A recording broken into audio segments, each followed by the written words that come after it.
అందరికీ నమస్కారం. Vijay Devarakonda Kingdom movie హిట్టా ఫ్లాపా యావరేజా చూద్దాం. కంటిన్యూగా 4 ఫ్లాపుల తర్వాత విజయ్ దేవరకొండ చేసిన మూవీ కింగ్డమ్. ఈ సినిమా చూసేదానికి మెయిన్ కారణం ఏమిటంటే బ్యానర్. సితారా ఎంటర్టైన్మెంట్ వారు కంటిన్యూగా హిట్లు ఇస్తున్నారు, డిస్ట్రిబ్యూషన్ లో కూడా సక్సెస్ అవుతున్నారు. ఇదే విధంగా ఈమె కూడా సక్సెస్ అవుతుందని చాలా ఎక్స్పెక్టేషన్ తో తర్వాత గౌతమ్ తిన్ననూరి గారి డైరెక్షన్ లో జెర్సీ మూవీ ఎంత పెద్ద బ్లాక్ బస్టర్ అయిందో అందరికీ తెలుసు. అదే విధంగా ఈ మూవీ కూడా కొంచెం ఎమోషనల్ టచ్ తో ఉండి సినిమా ఎక్సలెంట్ గా ఉంటుందని, కొత్త విజయ్ దేవరకొండ గారు ఈ సినిమా అయినా సక్సెస్ అవుతుందేమో అని భారీ అంచనాలతో మూవీకి వెళ్ళడం జరిగింది. ఈ మూవీ ఎలా ఉందో చూద్దాం. ఇక సినిమా ఓపెన్ చేయగానే విజయ్ దేవరకొండ ఒక ఫోటో పట్టుకొని ఒక పోలీస్ స్టేషన్కి వెళ్తాడు. ఆ పోలీస్ స్టేషన్ లో ఆల్రెడీ ఒక నక్సలైట్ ను బంధించి ఉంటారు. వాళ్ళ తాత వచ్చి ఆ పిల్లని విడుదల చేయాలని అడిగితే గానీ ఇక్కడ ఎవరు రాలేదు అని పోలీస్ ఆఫీసర్ అతని మీద చేసుకుంటే హీరో అతన్ని కొట్టి అక్కడ నుంచి ఇంటికి వెళ్తాడు. వాళ్ళ బ్రదర్ ఫోటో ఒక అతనికి ఇచ్చి పెద్ద అయిన తర్వాత ఎలా ఉంటాడో గేమ్ అని చెప్తాడు. తర్వాత పోలీస్ ఆఫీసర్ అక్కడికి వచ్చి కమిషనర్ వచ్చి అతనితో మాట్లాడితే అతను కొన్ని లాజికల్ చెప్తాడు. అది మాత్రం చాలా హైలైట్ గా ఉంటుంది. థియేటర్ లో విజిల్స్ కేకలు పుట్టిస్తాయి. తర్వాత అక్కడ నుంచి విజయ్ దేవరకొండ ఒక సీనియర్ ఆఫీసర్ కలిసి నువ్వు ఒక ఆపరేషన్ చేయాలా అని, కారణం ఏంటంటే మీ అన్ననే ఇల్లీగల్ స్మగ్లింగ్ చేసే వాటికి మీ బ్రదరే దానికి అండగా ఉన్నాడు అని చెప్తాడు. తర్వాత మా అన్నని ఎలాగైనా తెచ్చుకుంటా అని హీరో అక్కడ నుంచి బయలుదేరి ఒక జైల్లో వెళ్తాడు. జైల్లో వెళ్తే అక్కడ సత్యదేవ్ పరిచయం అవుతాడు. వాళ్ళిద్దరి మధ్యలో అన్నదమ్ములని అక్కడ తెలిసిపోతుంది. తర్వాత అక్కడ నుంచి వాళ్ళు కొంచెం దేవర కాన్సెప్ట్ లో లాగా ఎక్కడో ఒక సముద్రం పక్కన ఉండే ఒక విలేజ్ కి వెళ్తాడు. అక్కడ వాళ్ళందరూ చాలా కష్టాలు అనుభవించుంటాడు. వాళ్ళని ఇండియాలోకి రానికుండా అక్కడే వాళ్ళని బంధించి ఛత్రపతిలో లాగా కొంచెం ఇల్లీగల్ పనులు చేపించుకుంటూ ఉంటాడు.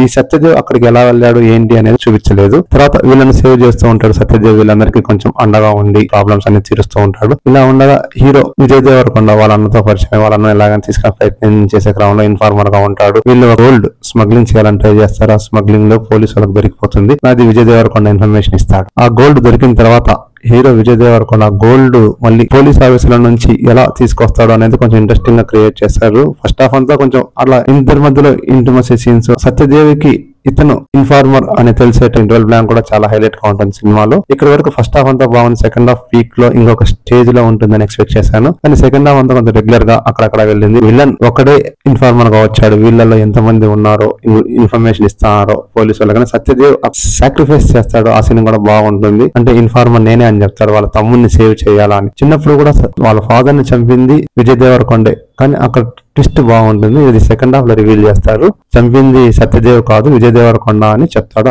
అది కొంచెం బాగుంటుంది. అంటే చిన్నప్పుడే తమ్ముని కోసం చాలా సాక్రిఫైస్ చేసిన వ్యక్తిగా అన్నగా సత్యదేవ్ చాలా సూపర్ క్యారెక్టర్ చేశారు.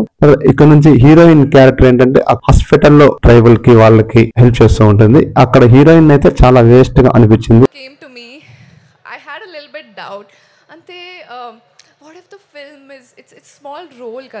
ఎందుకు ఆ అమ్మాయిని పెట్టారో మరి. ఆ అమ్మాయి కెరియర్ కు అంతగా ఉపయోగపడే క్యారెక్టర్ కూడా కాదు. ఎక్కడైనా ఒక సాంగ్ లేదు, హీరో హీరోయిన్ మధ్యలో ఒక ఇంటిమసీ సీన్ లేదు, ఒక లవ్ సీన్ లేదు, ఎటువంటి సీన్ లేదు. మరి ఆ అమ్మాయి ఎందుకు క్యారెక్టర్ చూస్ చేసుకునేందో ఆ అమ్మాయికే తెలియాలా. ఎందుకంటే పెద్ద బ్యానర్ అని తన కెరియర్ ను పక్కన పెట్టకూడదు. కాబట్టి కొంచెం మంచి క్యారెక్టర్ చేసుకుంటే ఇంకా కొంచెం భవిష్యత్తు ఉంటుంది తెలుగులో. తర్వాత వాళ్ళ బ్రదర్ చనిపోయిన తర్వాత హీరో వాళ్ళందరికీ అండగా నిలబడి ఎలా సేవ్ చేస్తాడు అనేటటువంటిది చాలా హైలైట్ గా ఉంటుంది.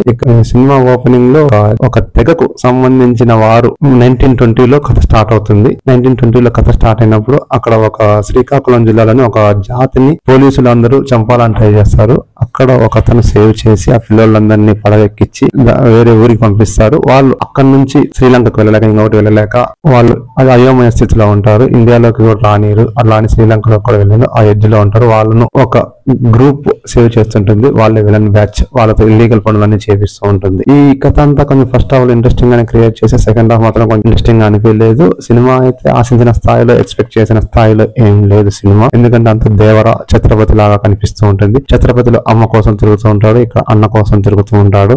ఓవరాల్ గా సినిమా అయితే బిలో యావరేజ్ అనే చెప్పాలి. మరి కలెక్షన్స్ అయితే ఓపెనింగ్ మాత్రం విజయ్ దేవరకొండ కెరియర్ అని బిగ్గెస్ట్ ఓపెనింగ్ అని చెప్పుకోవచ్చు.